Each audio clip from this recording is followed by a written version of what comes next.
Riqualificare l'ambiente è un appuntamento che l'Ordine degli Ingegneri organizza al Dioscuri by Palace per il 14 febbraio, un interessante approfondimento di tematiche e attualità e con tanti ospiti, parliamone.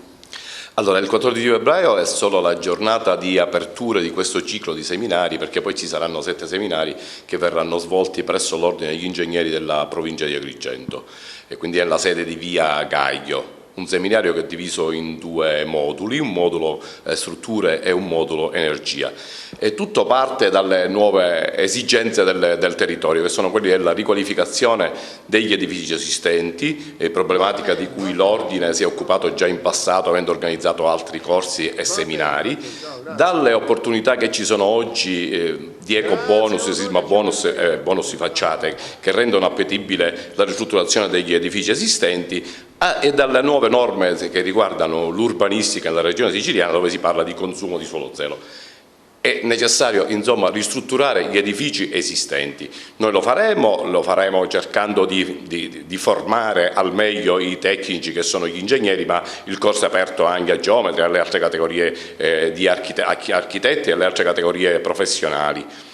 Partirà, dicevo, il giorno della presentazione, il giorno 14 febbraio all'Hotel Dioscuri. Saranno presenti, oltre che saremo presenti con i saluti istituzionali, ma sarà anche tra i relatori l'ingegnere Foti della Protezione Civile di Agrigento, l'ingegnere Genitti che ha fatto un'esperienza all'Aquila post terremoto e ci parlerà della pianificazione post terremoto. Ci sarà anche il presidente dell'Ordine degli Ingegneri di Milano, l'ingegnere Bruno Finzi, che ha portato avanti una modifica al regolamento edilizio del Comune di Milano, introducendo l'obbligo di un certificato di idoneità statica per gli edifici che sono datati e che hanno più di 50 anni o con collaudi che hanno più di 50 anni.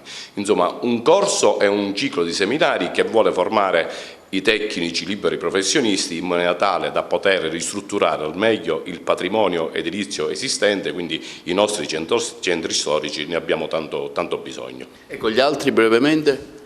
Gli altri relatori saranno, alcuni docenti dell'Università degli Studi di Palermo, tra cui il professore Colaianni, il professore Cucchiara, dei liberi professionisti dell'Ordine degli Ingegneri di Agrigento, Accardi e Bilello. Tra l'altro saranno assieme a noi anche i laboratori ufficiali per le prove sui materiali, e quindi avremo i 3 laboratori che lavorano nella nostra zona, quindi di ISMAT, Geoprogetti ed RTA.